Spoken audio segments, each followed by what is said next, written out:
Hola, ¿qué tal? Bienvenidos al curso de literatura. Soy el profesor José Córdoba y vamos a desarrollar en la presente sesión todo lo relacionado a la tragedia griega. Pasemos ahora al desarrollo de los ejercicios propuestos. Ejercicio 1. Marque la alternativa que contiene los enunciados correctos sobre los orígenes de la tragedia griega. El enunciado se concentra en aquellos con todo lo concerniente al origen de la tragedia. ¿Cómo surge? Hay que recordar, ¿no? El ditirambo, canto coral en honor a Dioniso, ¿verdad? Eso es fundamental.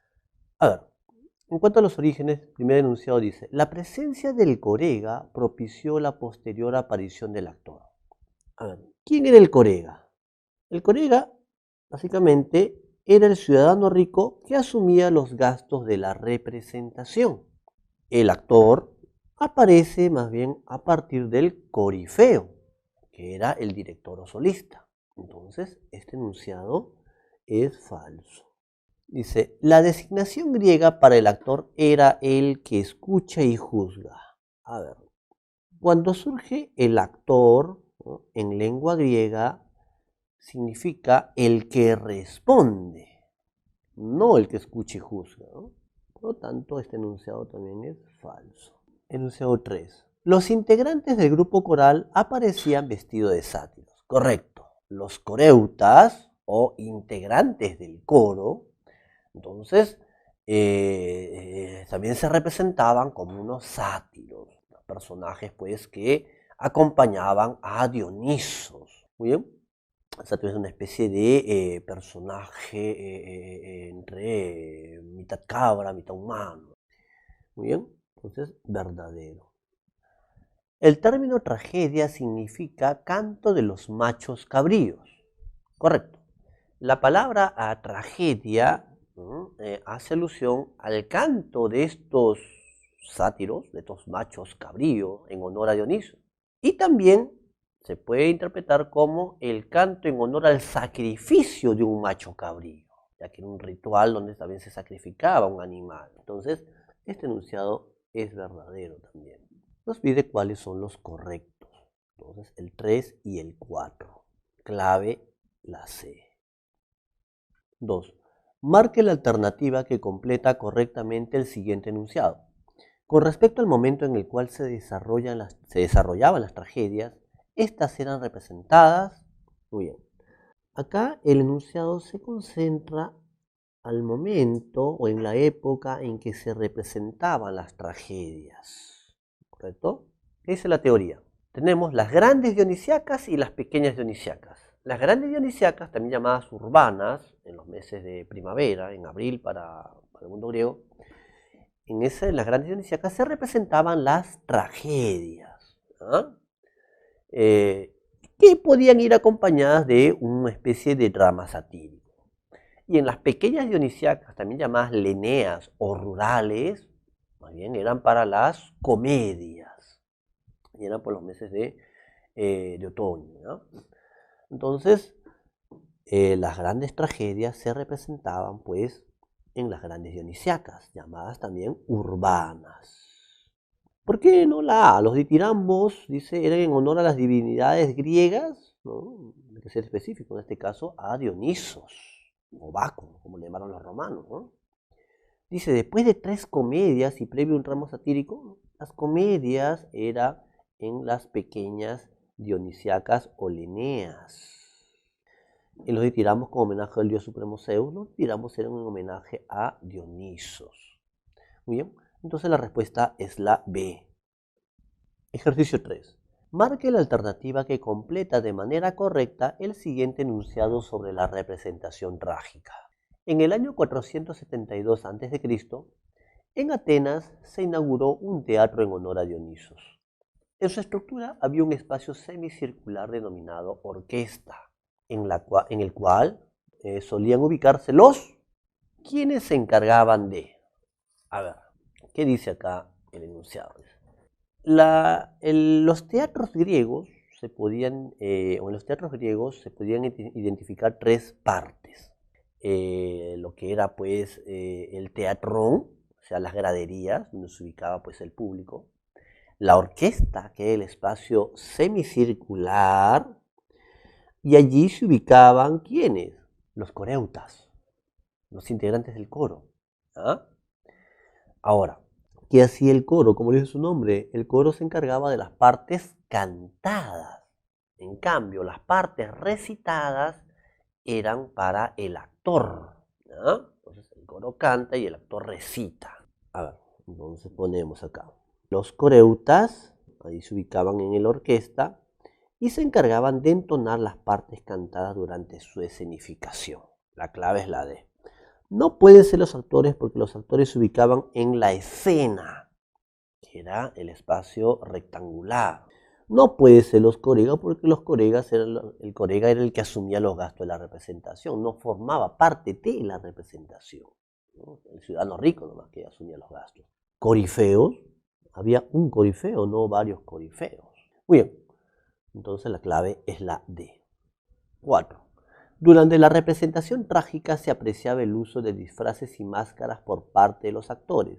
Esto tenía como objetivo, claro, el actor va a utilizar disfraces, máscaras, coturnos. Coturnos era un calzado especial, ¿no? Con unas bases o suelas muy altas para hacerlo, para que sea observado por los espectadores, por el público. Ahora, el uso de los disfraces y las máscaras tenían como objetivo básico o principal el representar a un personaje. Podría ser un dios, podría ser un humano, ¿verdad? Entonces, la clave es la A, identificar a los participantes que encarnaban los distintos roles, ¿correcto? Ese era digamos, el objetivo de las máscaras y disfraces. Dice, protegerlos contra el poder de los dioses olímpicos, ¿no? Para eso no servía el disfraz. Evitar la visualización de escenas de extrema violencia y muerte, el disfraz no tiene nada que ver con eso.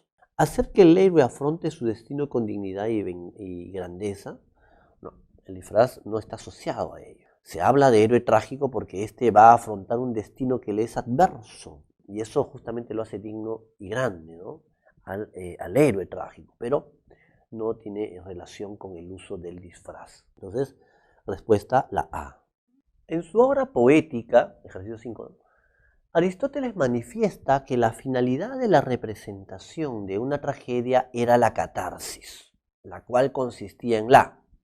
A ver, Aristóteles, este gran filósofo, ¿no? va a examinar la tragedia en esta gran obra, la poética, y él propone pues, que el objetivo de la representación trágica es producir en el público un efecto purificador. Una purificación de las pasiones mediante compasión y temor, ¿correcto? Entonces, a eso le denominó catarsis. O sea, esto se tenía que producir en el espectador, en el público, no en los actores. La clave entonces sería la B. Ahora, en un sentido moderno, catarsis también se aplica a la emoción estética en general. Pero tal como lo concibió Aristóteles, es una purificación, descarga espiritual, emocional, mediante el miedo y la compasión, ¿correcto? Ahora, la A dice, liberación del castigo a aquel actor. Como he dicho, la catarsis se produce en el público espectador, no en los actores. No tiene nada que ver con la búsqueda de la grandeza heroica, ¿no? Incitación al terror. La catarsis no te mueve al terror. Lo que busca es más bien purificarte justamente mediante esta descarga emocional de miedo y compasión, ¿no? Pero no terror. Entonces la respuesta es la B. Ejercicio 6. Respecto a la verdad o falsedad de los siguientes enunciados relacionados con los aportes realizados por Sófocles para la evolución de la tragedia griega, marque la alternativa que contiene la secuencia correcta. Los aportes de Sófocles al teatro, o a la tragedia, mejor dicho. Recordemos que Sófocles se va a diferenciar de su antecesor, como fue pues Esquilo, en que no va a usar trilogías. La obra individual va a aumentar el número de actores, más de 2 en escena. Sin embargo, el aporte fundamental de Sófocles a la tragedia fue profundizar en la personalidad, en la psicología de sus héroes, ¿no? Uno de sus grandes aportes en realidad. Veamos ahora los enunciados. 1. Fue considerado como el creador de trilogías en el teatro griego. Falso. Las trilogías fueron usadas por Esquilo. Incrementó a 2 el número de actores. Falso. Esquilo aumentó a 2, con Sófocles más de 2.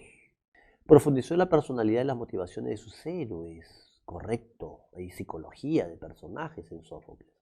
Privilegió la participación del coro aumentando las partes cantadas. A ver, acá hay algo más bien con lo cual coincide Sófocles con su antecesor. Esquilo le quita, digamos, preponderancia al coro, reduce su participación para darle mayor peso a las partes dialogadas. Con Sófocles se continúa eso, ¿no? El coro pierde pues ese protagonismo. Entonces, este enunciado es falso. Entonces, la secuencia es falso, falso, verdadero, falso. Clave, la D. Ejercicio 7. Tenemos el parlamento de Yocasta, la esposa de Edipo, y luego ya descubrimos que era su madre, ¿no? ¿Qué dice Yocasta? Ay, infortunado, que eso es lo único que puedo decirte, porque en adelante no te hablaré más ya. Entra en el palacio enloquecida por su descubrimiento. Yocasta se ha dado cuenta de algo. Coro, sorprendido ante la actitud de Yocasta. ¿Por qué, Edipo, se ha ido tu mujer arrebatada de violenta desesperación? Temo que tales lamentos estallen en grandes males. Muy bien, este fragmento corresponde cuando Edipo está dialogando con el mensajero de Corinto. Este le ha manifestado pues que no es hijo del rey de Corinto, Edipo, ¿no? Sino que hace muchos años, digamos, en un bosque, alguien lo entregó en sus brazos para que lo llevara muy lejos, ¿no? Esta persona había dicho que era digamos, un miembro del palacio de Tebas y que le habían dado el encargo de asesinar a ese niño, pero se arrepiente y se lo entrega al pastor tebano, al que diga el mensajero de Corinto. Yocasta, cuando escucha toda esta revelación, se da cuenta, ¿no?, que Edipo es su hijo, ¿no? Por eso es que está, dice, desesperada, enloquecida por ese descubrimiento. Le suplica a Edipo que ya no siga preguntando más sobre su origen, pero él no le hace caso, él va a seguir inquiriendo, preguntando, ¿no? Quiere saber quiénes son sus padres. Veamos ahora la pregunta. Luego de leer el anterior fragmento perteneciente a la tragedia de Edipo, rey de Sófocles, se puede colegir que, en relación con el argumento de la obra, Yocasta descubre la terrible verdad sobre Edipo. Claro, pues, es su hijo. La verdad que decía, ¿los oráculos revelaron a Edipo su verdadero origen? No, los oráculos no le revelan su verdadero origen. Quien le va a terminar de confirmar todo esto va a ser el pastor tebano, ¿no? La intervención del coro evitará un desenlace funesto. El desenlace funesto se va a dar cuando él, digamos, quede ciego, ¿no? Pero el coro no va a evitarlo. Los dioses revelaron a la reina tebana que es Edipo. Los dioses no lo han revelado, ¿no? Ella lo descubre a partir de este diálogo que se da entre Edipo y el mensajero de Corinto. Clave entonces la C. 8. Otro fragmento. ¿Qué dice Edipo? Está conversando con Creonte. ¿Con qué purificaciones, qué medio nos librará de la desgracia? Creonte le responde, desterrando al culpable o purgando con su muerte el asesinato cuya sangre impurifica la ciudad. Este es un diálogo que se da al comienzo, ¿no? Tebas es azotada por una peste, esa es la desgracia que está aludiendo Edipo. Creonte pues ha ido al oráculo, regresa y le comunica a Edipo, ¿no?, que pues el oráculo manifiesta que si quiere acabar con la peste, tiene que identificarse al asesino de Layo, ¿no?, y castigarlo. Por eso le dice, ¿no?, desterrando o dándole muerte a este culpable, ¿no? Muy bien. Con relación a uno de los hechos referenciados en el fragmento citado de la tragedia de Edipo Rey de Sófocles, podemos inferir que la A. Edipo ya asesinó a su padre sin saber de quién se trataba, es evidente. Ya ha acaecido pues este asesinato de Layo, ¿no?, por parte de Edipo, ¿no?, sin saber que él era su progenitor. Creonte tiene que encontrar y luego desterrar al culpable. Falso. Es Edipo quien va a comenzar a identificarlo. Decreta también el castigo que sea el destierro y luego él mismo tendrá que cumplirlo. Dice, ¿los crímenes cometidos por Layo causaron la peste? No, es el crimen cometido por Edipo al matar a su padre, sin saber que era su padre. La desgracia que se menciona alude al ineludible destino. No, acá la desgracia se refiere a la peste que está azotando Tebas. Clave, entonces, es la A. Ejercicio 9. Otro parlamento de Edipo. Dice, así perezca aquel, sea el que sea, que me tomó en los pastos, desatando los crueles grilletes de mis pies, me liberó de la muerte y me salvó, porque no hizo nada de agradecer. Si hubiera muerto entonces, no habría dado lugar a semejante penalidad para mí y los míos.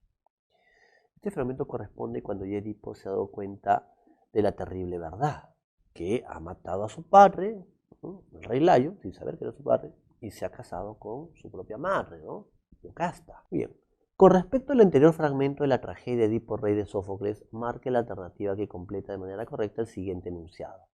En relación con el contenido temático de la obra Edipo, Edipo lo que está manifestando aquí es expresar su impotencia ante la limitación humana en controlar su destino. Porque si este pastor pues hubiese dejado que se cumpliese la orden de matarlo, no se hubiera producido pues los hechos que ya el oráculo había vaticinado. Por eso dice, no hay nada que agradecerle. Dice, ¿no? Si hubiera muerto entonces no habría dado lugar a semejante penalidad, pero no pudo controlar el destino, ¿verdad? No se pudo evitarlo. Entonces, él expresa pues esta idea que es el tema central de la obra, justamente, ¿no? Cómo el ser humano, no puede controlar su destino, ¿no? Esto es la concepción griega antigua, evidentemente. Entonces la respuesta sería la D.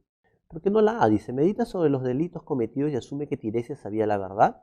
En ningún momento manifiesta eso. Lamenta que su ceguera no advirtiera el parricidio, ¿no? Su ceguera es posterior incluso, no en este momento, ¿no? Entiende que es un chivo expiatorio, ¿no? Chivo expiatorio más bien sería cuando él asume las culpas para librar a la ciudad de la peste, ¿no? Acá se concentra básicamente en que el ser humano no puede controlar su destino. Finalmente, ejercicio 10. En la tragedia de Edipo, rey de Sófocles, el protagonista, al enterarse de la verdad, advierte que ha cometido crímenes horrendos sin saberlo. Ante estos funestos sucesos, Edipo se arranca los ojos. ¿Qué simboliza este último acto? A ver, ¿qué simboliza la ceguera de Edipo? ¿No? Hay una gran simbología detrás. A ver, habíamos dicho que en este suceso, al quedar ciego, vamos a encontrar el contraste entre una visión externa y una visión interna. Para Sófocles, la auténtica visión es la interna. Es decir, Edipo pasa, por este proceso en el cual busca la sabiduría, ¿no? El autoconocimiento te lleva a ser más sabio. Entonces, la respuesta sería la B, ¿no? Para Sófocles, la auténtica visión es la interior, la adquisición de la sabiduría en el protagonista. Eso ha sido todo por esta sesión. Nos vemos en la siguiente clase.